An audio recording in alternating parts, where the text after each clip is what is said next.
Hello, everybody. Hi, everybody. Welcome, and thank you for joining. We'll give everyone a few minutes to join this call. And while we're waiting for everyone to stream in, please let us know where you're coming from in the chat. We love to know where everyone is zooming in from. We'll get started in just a minute. And I just have a few notes before we get started.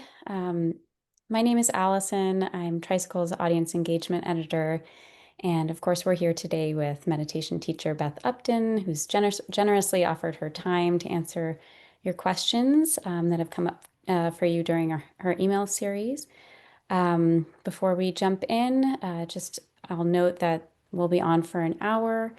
If you do have to leave early, we will send a recording of this session to anyone who is here today so that you can follow up. You can ask your questions by either raising your Zoom hand, which is at the bottom of your screen, and I'll call on you and ask you to unmute, or you can type out your question in the chat and I'll read it aloud. You will not be part of the recording unless you ask a question live. And yeah, just before we begin, I wanted to formally introduce Beth for any of you who are just starting the series or who might want a quick refresher.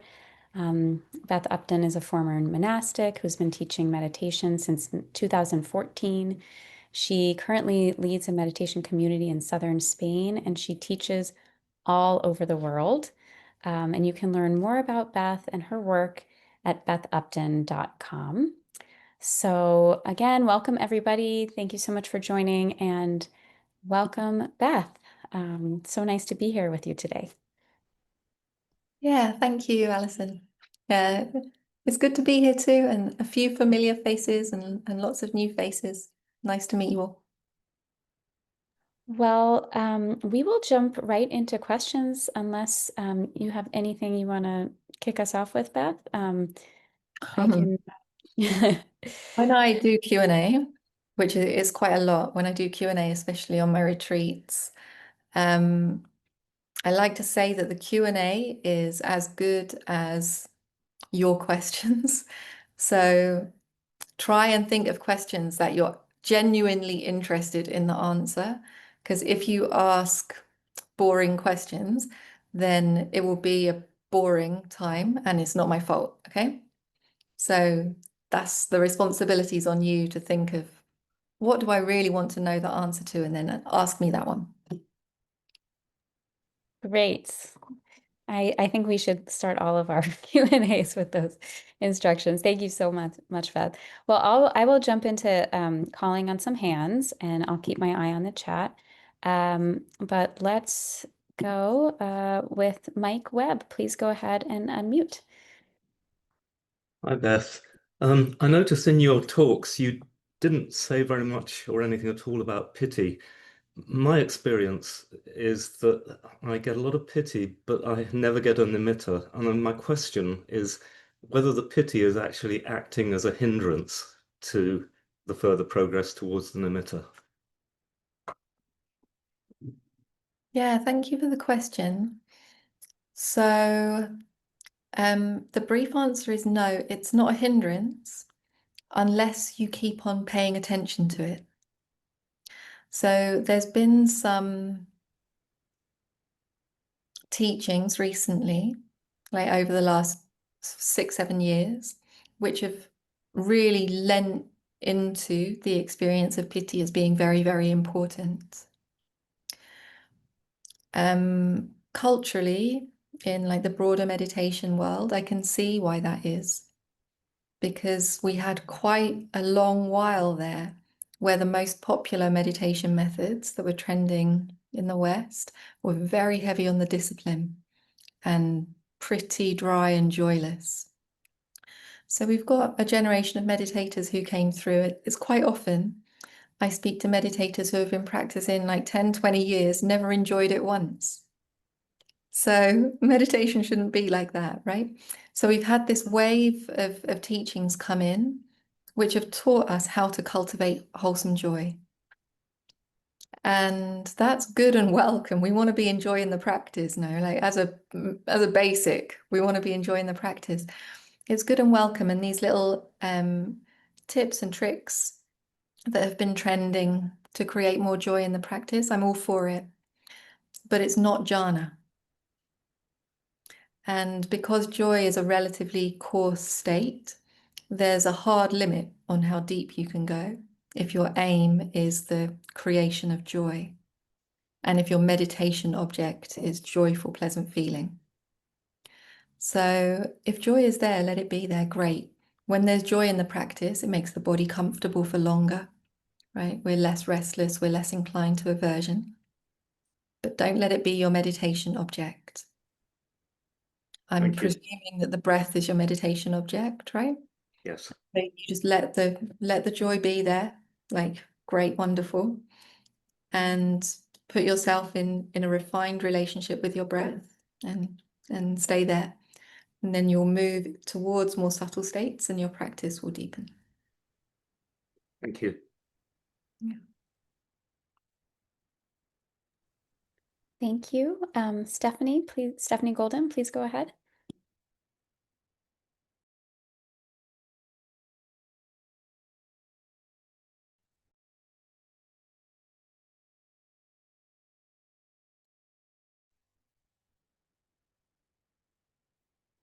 Thank you very much for doing this. I wanted to ask you about a very strange experience I had on a retreat a while ago. It was a week-long retreat. It was late in the week, and towards the end of a sitting period, I had this sudden internal vision that I was in the middle of an enormous wide plain that stretched to the horizon. And that's all it was. And maybe it was a minute or two into it, and then the bell rang. And at the time, I didn't realize that I could sit there and stay and not have to get up and walk. So I got up and followed everybody outside. But instead of walking, I sat down on a bench and I got back into it. But it was sort of raggedy around the edges, and it dissipated pretty quickly. However, it made a very strong impression on me because I had never had anything like that happen before. And I didn't feel the interviews were all concluded, and I didn't feel like I could ask anybody. So I sort of kept this a long time ago, since for that time. And I'm asking you if you could explain it to me at all. Sure, I'd love to. Oh, my heart is full of mudita for you and that experience that you had. And just preemptively, I want to apologize because the neighbors are doing drilling. So if drilling sound comes in an aggressive way, nothing I can do about it. So just to check I've understood you right, you've got expanded white color, like you're in a white field, did you say? Wait, I remember that the ground part there was a horizon, and the ground was sort of sandy colored, and I don't remember what you might call the sky part was. It was lighter, I think, but I don't remember the colors too clearly. So what was characteristic about the experience? It was expanded, did you say? It was I was in the middle of this plane that went on very far around me in a complete circle to the horizon. And there was sort of nothing except that visual. There was I mean, I've had, energetic releases. I've had lights and purple splotches and strange images and other retreats, but I never had anything like this afterwards. Yeah, so what it sounds like to me is there's something that happens when we cross into what I would call a deep access concentration that is perceived differently by different people, but it's all coming from the same root. So on our day-to-day, the way that we most usually perceive the world is through our eyes and our ears. We say our five senses, but we're judging space and distance mostly through our eyes and our ears. And the size of us, the size of me, is with our skin boundary. When we stay with a subtle object for a long time, eventually, like a subtle object like our breath or whatever you're meditating with, eventually, usually we start out knowing that object with our body, right? So if you're using the breath, you're feeling your body move. If you're using a mantra, you're using your words. Sometimes at casino, we're literally looking at it, or we're looking at a Buddha image or something. But as we sustain that attention, we start to know the object directly with our mind. And most meditators don't know that this shift has happened. If we're with the breath, we don't realize that we weren't actually using the body sensation there for a little while. You were just knowing the breath directly. I liken it sometimes to like riding a bike with the stabilizing wheels on. And the stabilizing wheels is the five senses. And there comes a minute where you didn't realize that you weren't using those stabilizing wheels. They never touched the floor for a good long while. You were just going, just mind on the object. When that happens, we unburden ourselves from these five senses. And when we're not using them anymore, our perception doesn't quite know what to do. It realizes it doesn't have to be in this body-shaped box anymore. It's actually got space, right? And our sense of how big we are becomes very expanded. Also, our sense of near, far, big, small starts to go a bit drunk. So people at that time might feel like they're floating, flying, expanding, shrinking. They might feel like the breath is very small, very big, like they're inside the breath, or whatever is the meditation object. No, perception starts to go a bit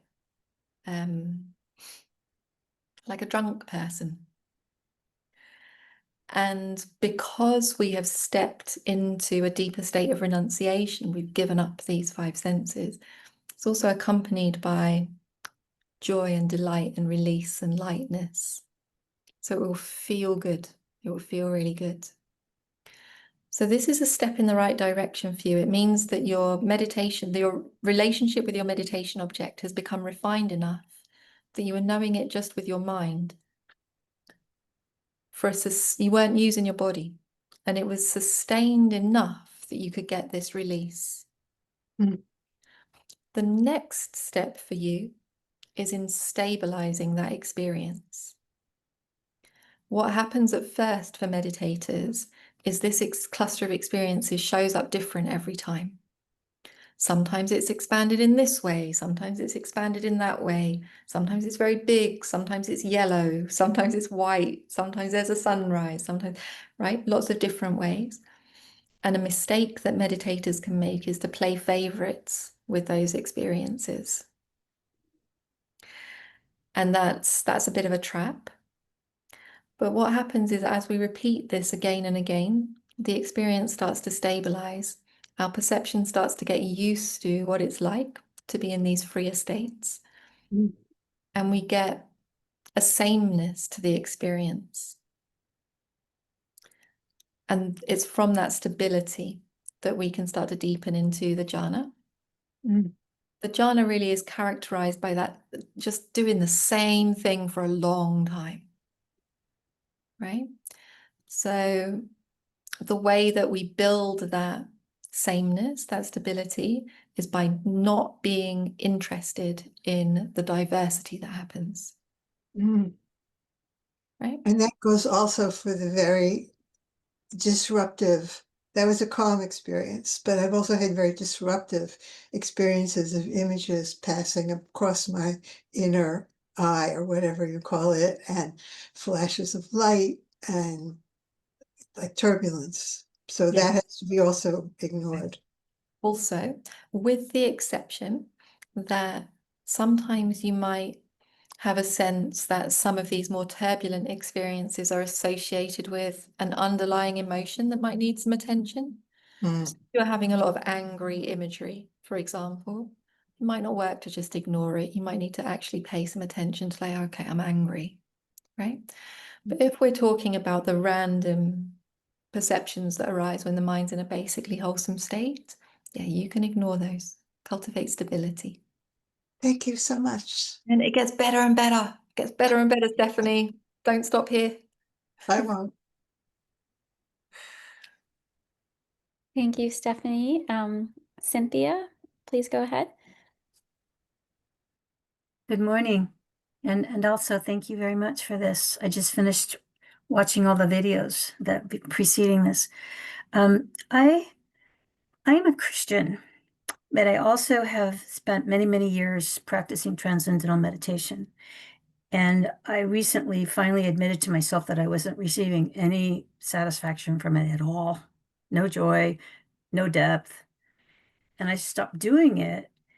And I'm being more attentive to my following Christ, which is still sounds kind of funny coming out of my mouth. But I also want to meditate. And I wonder if you think there's a conflict between this, because I've been very attracted to I could hardly wait till your next video came out. So, I mean, am I looking at the wrong place for this? Can they coexist? Yeah, they can definitely coexist for a long way yet. And in truth, at a certain way up the mountain, these two paths are going to part ways. The Christian path and the Buddhist path. Now, at an advanced level, they go different ways. But for where you're at the moment, they're going the same way for a long way yet. And so I would suggest that you take what works, what opens your heart, and what brings you into wholesome states.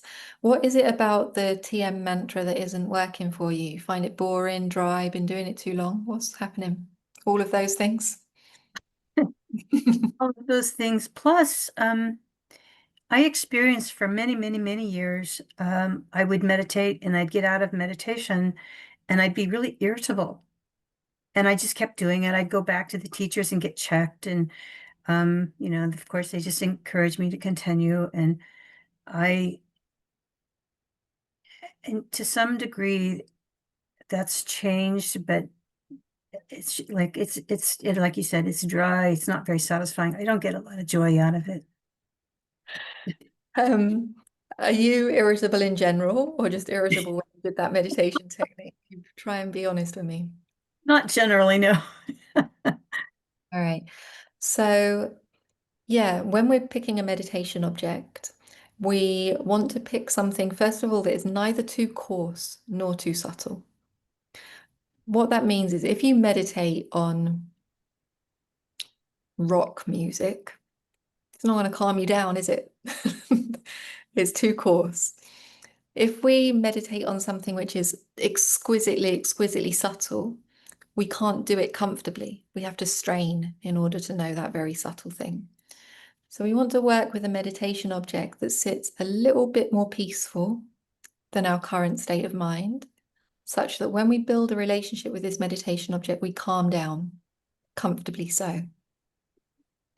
It might be that the TM mantra is a little too coarse for you, that it feels like hard work to keep on doing a mantra again and again, that actually you find it more peaceful with a slightly more subtle object.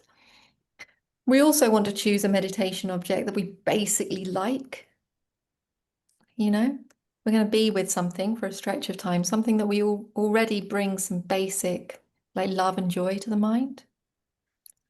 And so I think you could just pick a different meditation object, like pick Jesus if you want. You find it easy to love Jesus? I mean, like wholesome love Jesus, not like I'm so in love with you, Jesus.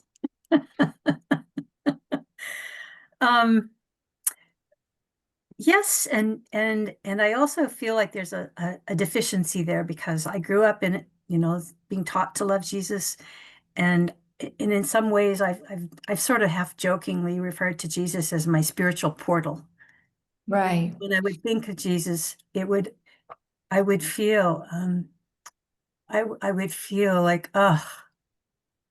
But then when I read stories about Jesus, I those stories come from white men from the 3rd century that Yeah. That's not been said about Jesus. I get it. You Yeah. know, I also, I'm not sure.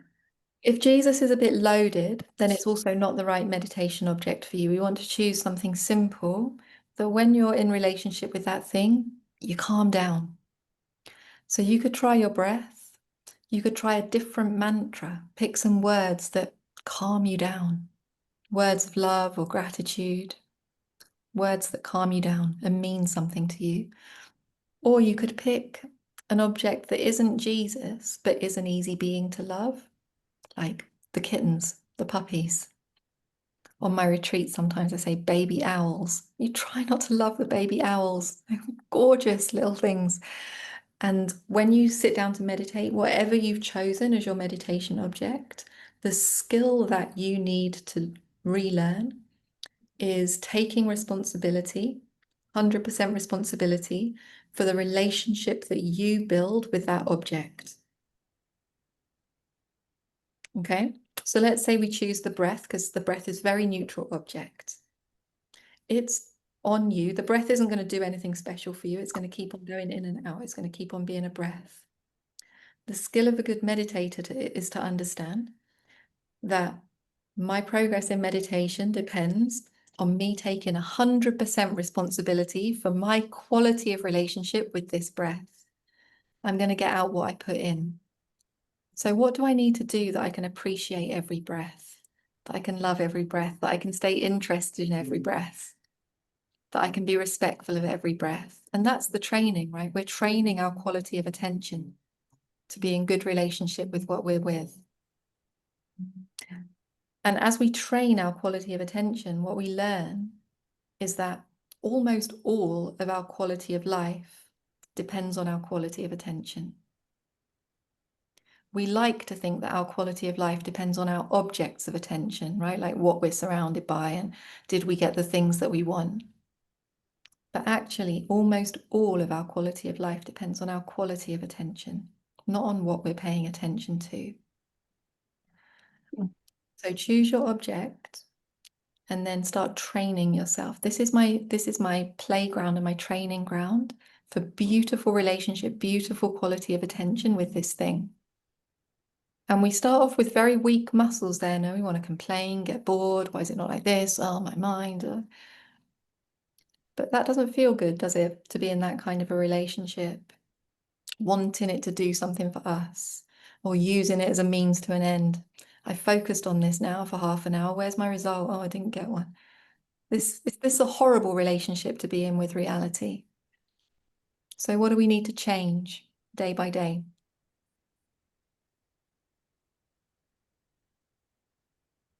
Do you get my meaning? Yes. Yeah. Thank you. Good luck. Thank you. Thank you, Cynthia. I'll read a few questions from the chat and then we'll get back to raised hands. Tabitha wrote, I have to jump in my car, but my nimitta has never been stable, has never been a stable form for 20 plus years. It changes shape and appearance regularly. Is this still a real nimitta? I have ADHD. I'm not sure if this could be why. It's not because of ADHD, and please don't tell yourself that story ever again, or it will become the reason. No? If we form these beliefs and identities, they become self-fulfilling prophecies. It's not because of ADD. It's because of it is a real nimitta, and there's weakness in the mastery of the absorption, and yeah, weakness in the mastery is very common. I'd really need to speak with you in some detail to figure out where those imperfections are coming from. Sometimes there are lingering beliefs that are slightly destabilizing the mind. Sometimes there's some unattended emotion that's slightly destabilizing the mind. Sometimes there's something in how we're relating to the broader Dharma path, which is slightly destabilizing the mind. Sometimes there's some lingering craving to go deeper that is slightly destabilizing the mind. But we're dealing with subtle defilements at this level of practice. If you just if you have supportive conditions and you keep on attending to the nimitta, eventually, whatever are these imperfections will fall away. But the more efficient way to practice is to work with someone to maybe help identify what things might still be ever so slightly shaking the mind at the level of practice that you're at, and work to put those things down. So yes, the nimitta is a real nimitta is a high level of practice. Don't complain. Don't pathologize it. Enjoy it. A lot of people would love to be practicing at that level of meditation. And it sounds like unable to have a stable absorption in the first jhana for some very subtle defilements that aren't quite yet fully identified. Okay, thank you. Another one from the chat, Tara Green asks or writes, I have a little difficulty distinguishing emotions, joy in particular, when checking the qualities after meditation.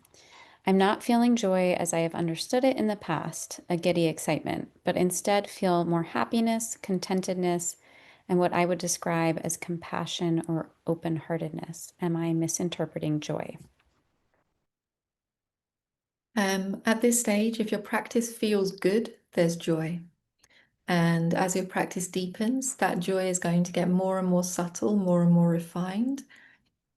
If you're at the level of absorption, you definitely don't want a giddy excitedness. This is too coarse for that level of refinement. So by piti sukha at that stage, we're meaning just a pleasantness to the experience. And if that's there, there's piti sukha. You don't need to analyze it any more than that. Okay, thank you. I'll read one more from the chat and we'll go back to raised hands. Ian says, with eyes closed, where do I look? Straight ahead or a little lower toward where the focus on the breath is, around the nose, given this is where the nimitta should eventually be? With your eyes closed, try your best to completely ignore your eyes. And what will happen at first is that your eyes will follow your attention. It's like hardwired in our brain.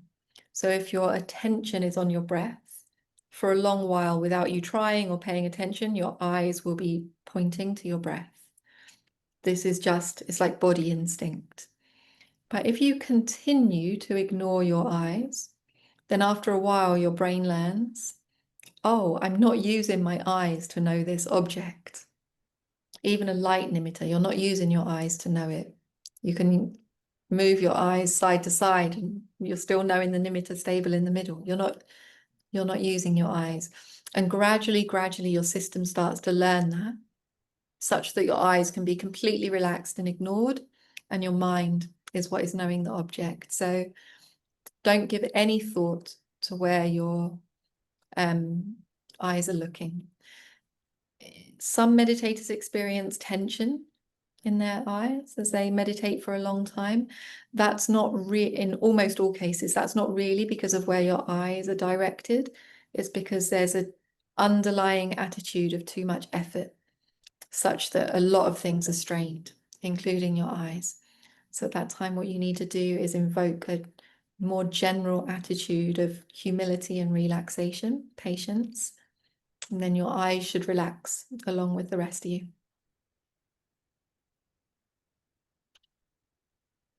Okay, thank you. Leonardo, please go ahead and ask your question. Thank you very much. Hi, Beth, and thank you for this opportunity. I was wondering if you could talk a little bit about method versus intuition, in the sense that, in my case, I feel sometimes that at the beginning of my practice, I had a few spontaneous moments of sort of serene concentration. Of course, I couldn't always reach them, which led me to explore different methods, among them the Jhana method. But at some points, I feel like I'm just a little stuck because I feel like I can't go back to this beginner state of complete intuition.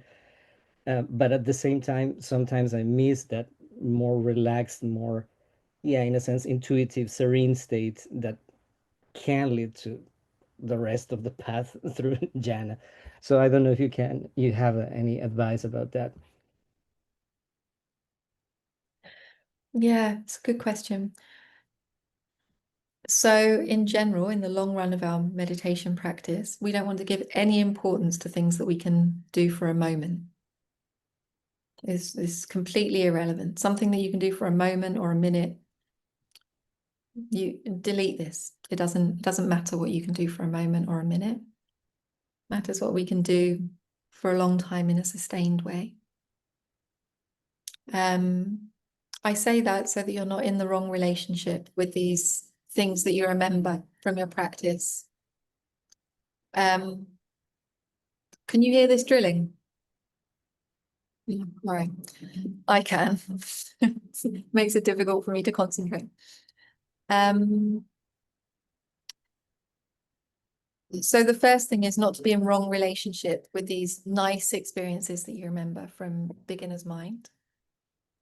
At the same time, what you're speaking about is, if I dare reframe your question, tell me if I've got it wrong. But it's like how to stay surrendered in the practice when there is a method. That's a good way to put it, definitely, yes. Yeah. How to stay surrendered in the practice when there is a method. And that's to do often with how the deeper work is how we relate to structure.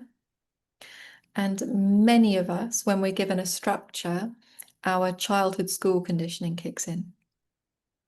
And however you were at school, that's what you get play out in your meditation. If you felt not good enough and insecure, here we go again. If you were the overachiever, like here we go again, right? If you were the one who was like using logic to push down all your emotions, here we go again. How do we relate to structure? And when we've cleaned that up, we can have this structure and be perfectly surrendered. There's nothing inherent in a structure which kills surrender. It's actually there to facilitate surrender. An example I give is like if you set an alarm clock, if you don't set an alarm clock before you go to bed and you know that you need to be up at 6, you're not going to sleep very well from about 4 a.m. onwards, right? But if you set an alarm clock and you put in due structure, you can just surrender because you know where the limits are and the safety is and what the map is. And this is really the function of meditation technique, right? Even something simple like the method is focus on the breath. It means we don't have to be thinking, am I focusing on the right thing? Should I be doing this? We don't have to be busy. We can surrender, right? So the structure can facilitate this surrendered practice that you love. But first, you need to take a really good look at what comes up in you when you're given a structure. Are you already wanting to get to step D when you've been told to do step A? Are you like, what's going on there? And that needs a little bit of self-reflection, maybe some emotional work. And then I think you'll find your way back to this early instinct that you had in the practice. You know that capacity is there in you to relax, open your heart. You know it can be beautiful, but you'll do it with much more efficiency and much more power when you've got the Buddha's structure behind you, right? He didn't give lists and rules and all of this for nothing. He gave it because it's helpful. And because if he thought the best way was just like, all right, you all just go and sit in a room and freestyle it, that's what he would have said. But he didn't. So I think we should trust that, right? That makes sense. Thank you very much. Good luck. Okay, thank you. And Victoria, please go ahead and ask your question. Thank you. Um, this is full confession.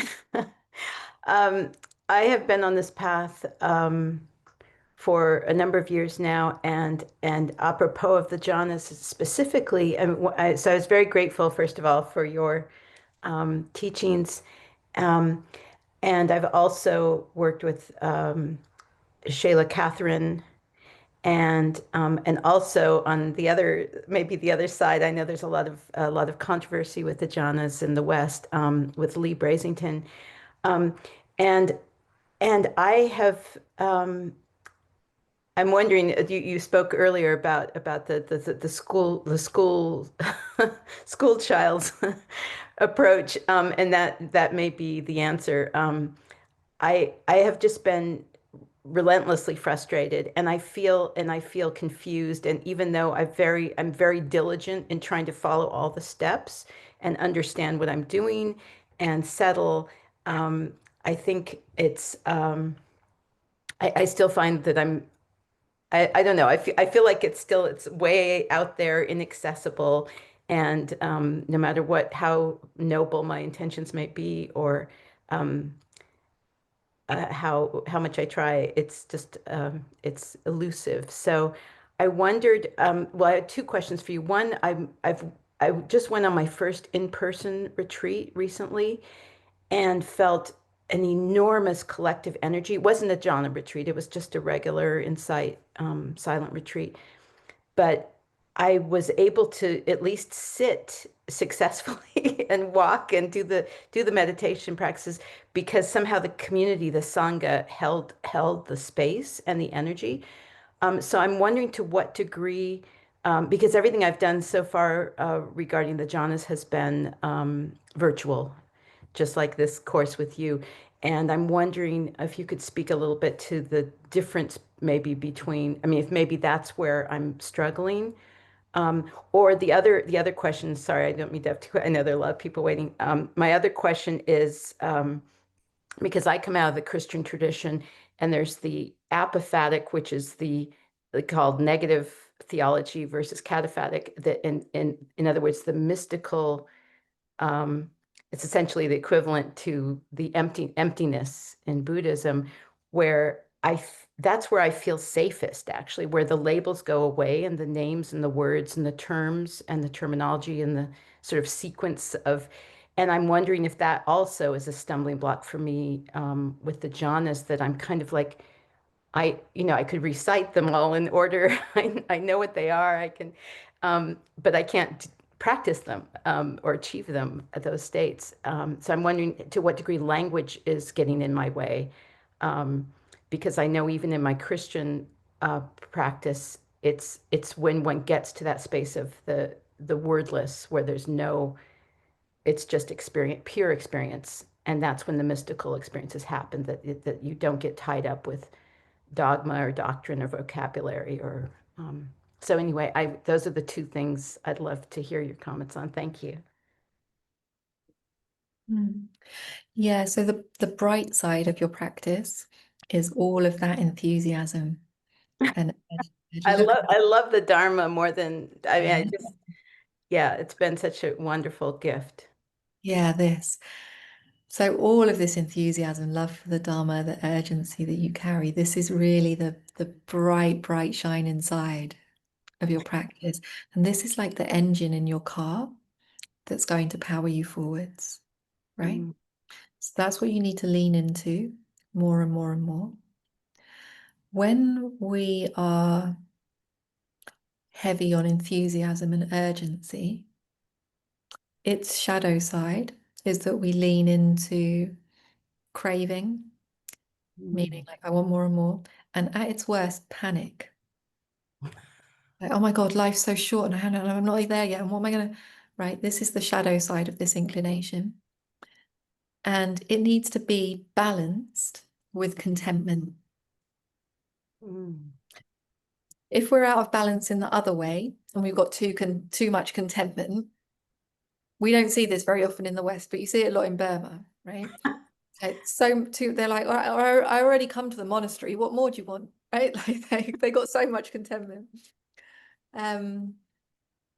Its shadow side is a kind of laziness, right? Or a complacency in the practice.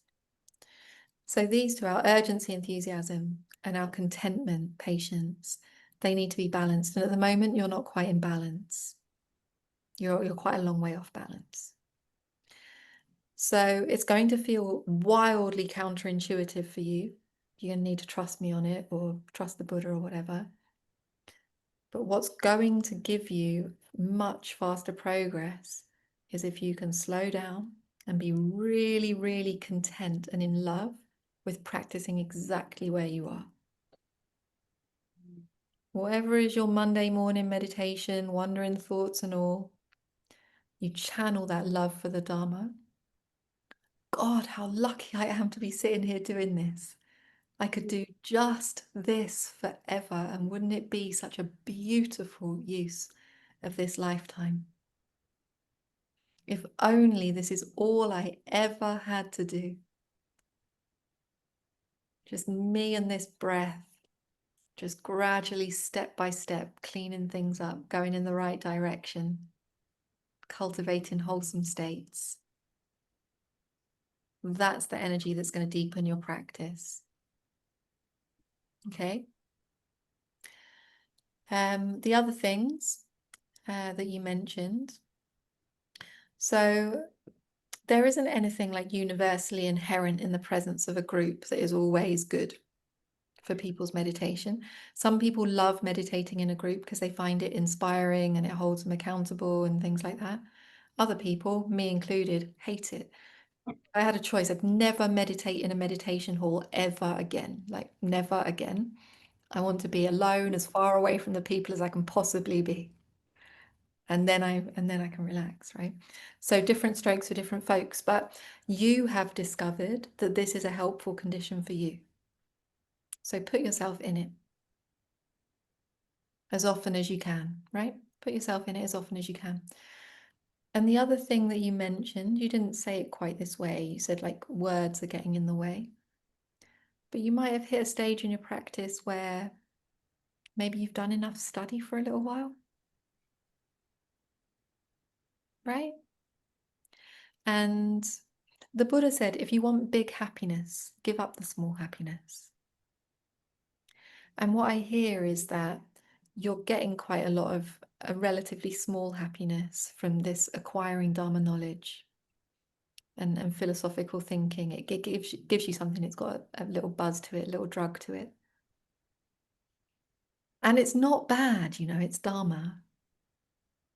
But it's taking up all of the space that could be going to a bigger happiness, which is you in beautiful relationship with the reality of your meditation practice now. You don't need to have Shyla Catherine's practice to have a great time. Okay? Wow, that literally gave me a chill. That went right through my whole body. Thank you so much. So much wisdom. Amazing. Thank you. My pleasure. Go enjoy it. Thank you. Thank you, Victoria. Karsten, please go ahead.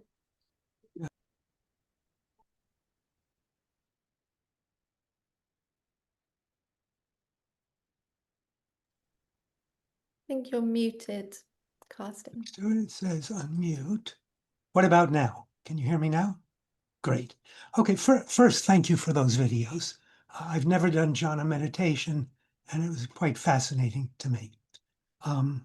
I've been practicing Vipassana since the mid-1980s, and it's quite satisfying, but I've always been curious about jhana meditation.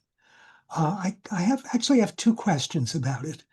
The first is a kind of general question, and then second is about my own meditation practice. So the general question is this: in the tradition, you do jhana meditation for a long time, and then eventually, when you can do it well, you go to Vipassana. But Vipassana, at least contemporary Vipassana, says immediately you can just integrate the concentration with the insight. And so the first question is, I wonder what your take on that is. Maybe I should ask though the second, because it's connected in a way. So I've been doing the Vipassana that I learned initially at the Insight Meditation Center. So the breath is my focus, and there's a lot of concentration there, but I don't sustain the concentration. My mind goes off. And that's, at least within the general Vipassana form that I do, is perfectly okay. I go to whatever object my mind goes to, and I stay with it for a moment, noting it, then go back. So within that, I find it curious to think about what would it mean to just absolutely sustain the concentration, especially because it seems that even when in this ordinary Vipassana practice, I try to sustain the concentration on the breath, the mind just doesn't do that. It goes somewhere else. So that's the first question. And then the second is, what advantage then would it be for me to just try to practice jhana meditation? Would I stop doing Vipassana for a while, or should I do it in some kind of sequence, and so on? So that's a lot, but anything you could say about that, I would appreciate. Thank you. Yeah, very foundational questions. It's a good question. It gets asked a lot. So I liken these days the word Vipassana to the word yoga. You know, like it's come to mean like literally anything is Vipassana, in the same way that I could like take a nap and probably sell it as some kind of yoga. Like pretty much anything these days can be called Vipassana by someone, to the point where the words kind of lost its meaning. Mm-hmm. And almost all of these techniques, and certainly the ones that you mentioned there, to me sound like good techniques, good meditation techniques. Body scan, good technique. Mm-hmm. Like noticing thoughts arising and passing away, good technique. But the trouble is that when we use, and I think I'm fighting a losing battle here, Hayla. I'm not imagining that things are going to change, but just to show you how I see it. When we use the word Vipassana for everything like that,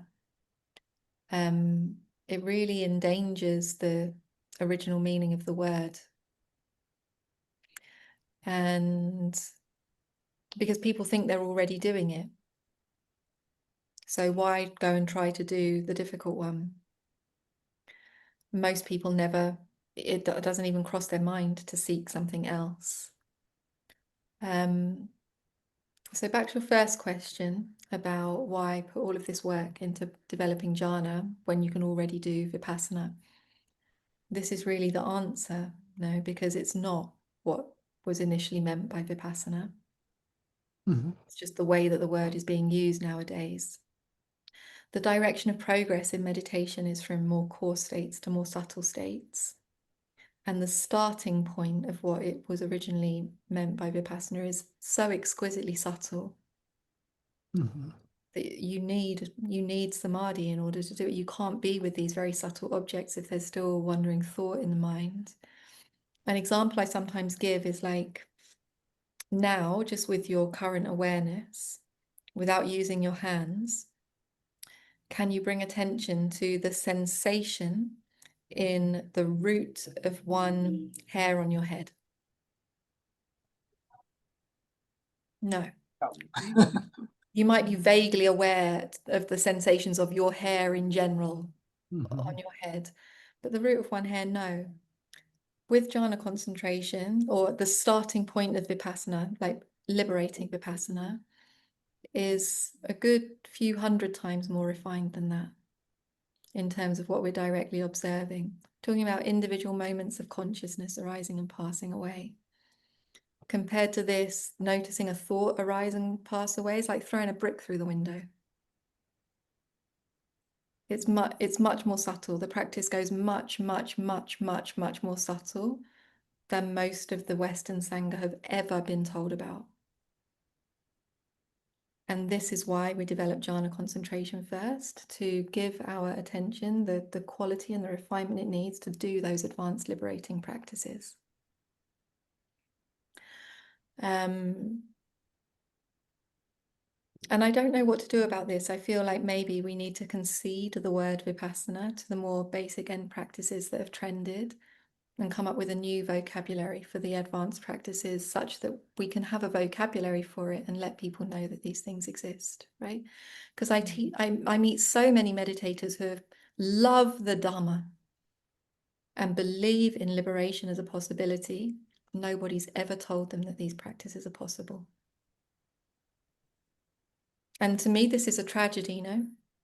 It might, on first hearing, it might bruise our ego. But the best of us wants that truth. As for your practice, so the really beautiful thing about the practice that you described, where we've got the main object that is the breath, and then things come up and we advert to them,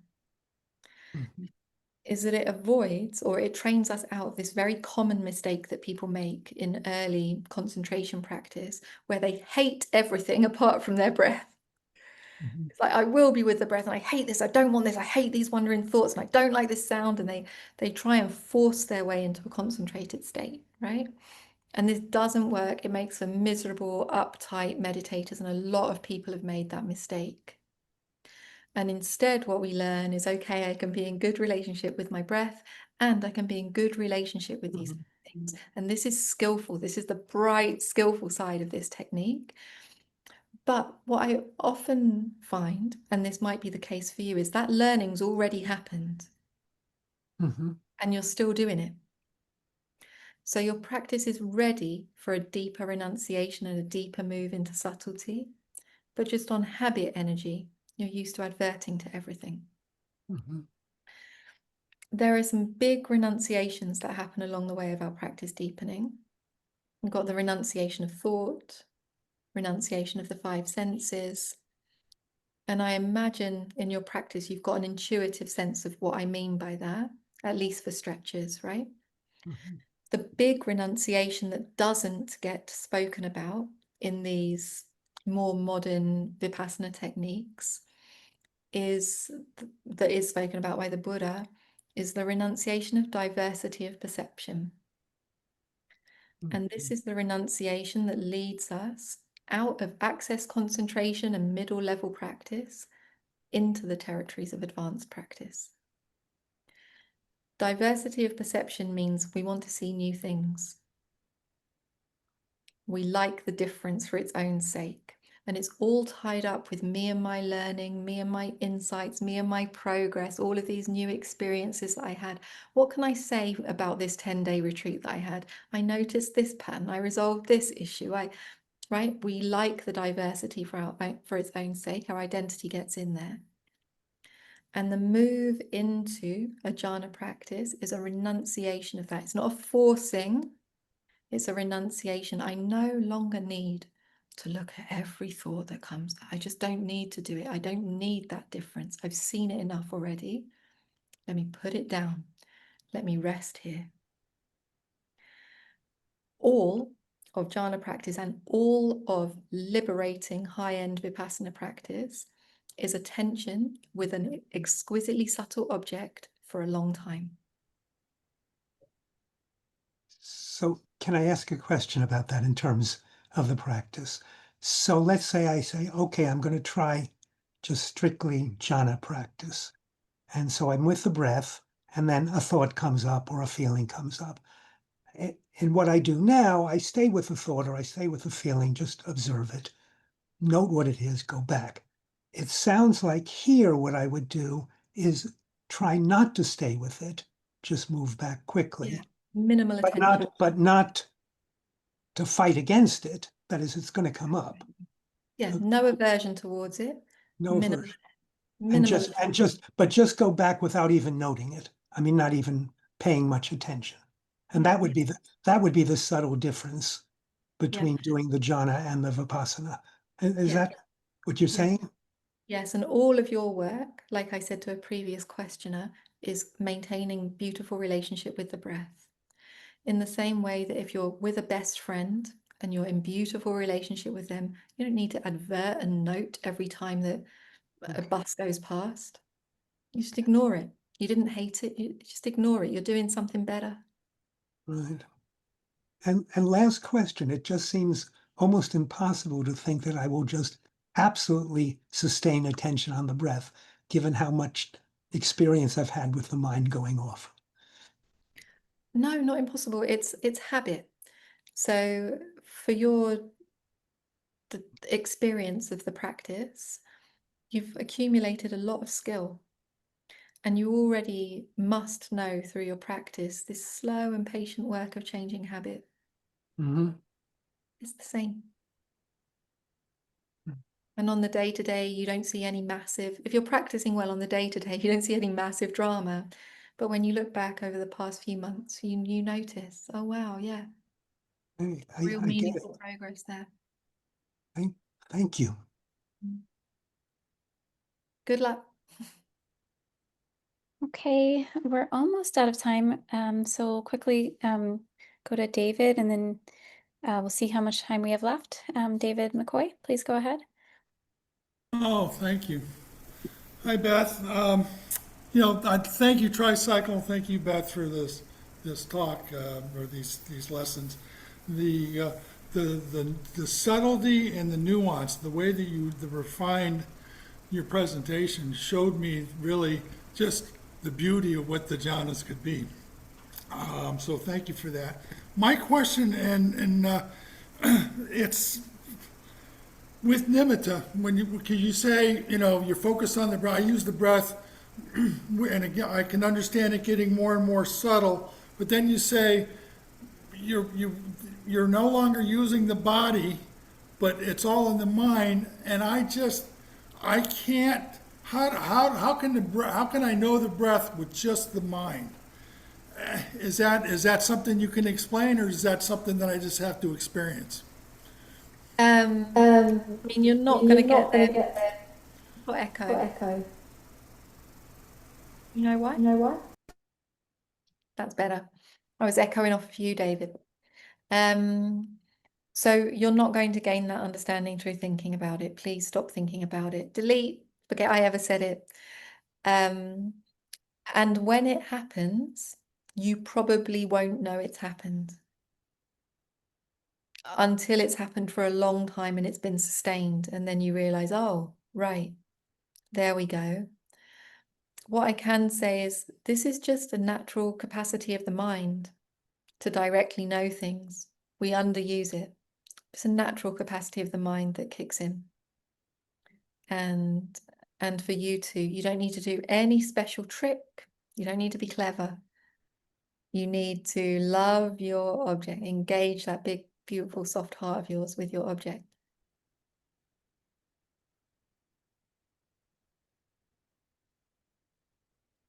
Thank you.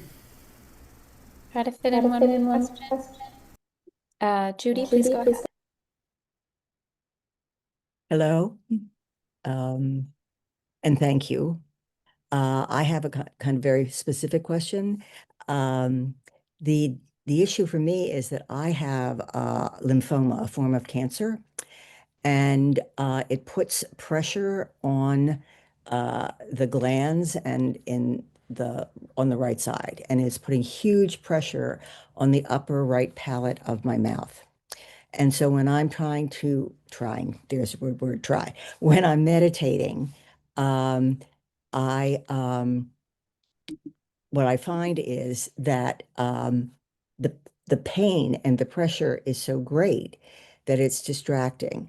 And I have tried things like chewing gum. I do take some pain medication that allows me to sleep, but during the day, if I'm not either chewing gum or having something pressed on the palate like a pacifier, the pressure is constant. It's like breathing.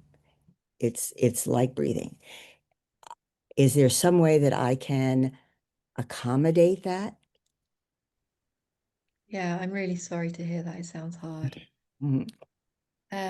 What I would suggest for the medium term of your practice is that you take this sensation as your meditation object.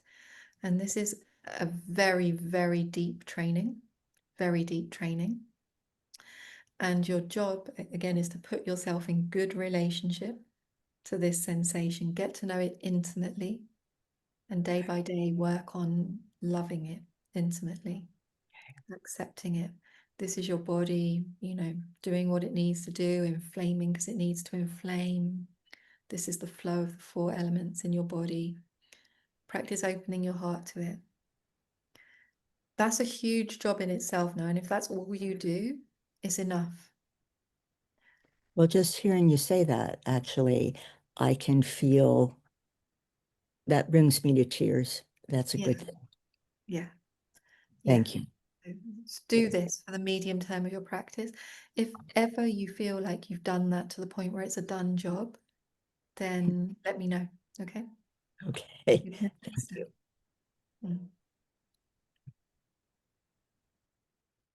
Thank you so much. It's just 1 o'clock. I'm so sorry for anyone who didn't get their question answered, but thank you all for joining us today. Please follow up with bethupton.com to learn more about everything Beth does. Thank you all for being part of today's Q&A and for participating in the email series. It is something a little bit new for us here at Tricycle, so we'd love to hear your feedback. Please write us at feedback@tricycle.org. Thank you all for your thoughtful questions. And of course, thank you, Beth, for your time. I'll give you the last word, but thank you, everybody. Yeah, thank you all for your questions. Bye for now. Bye, everybody. Thank you.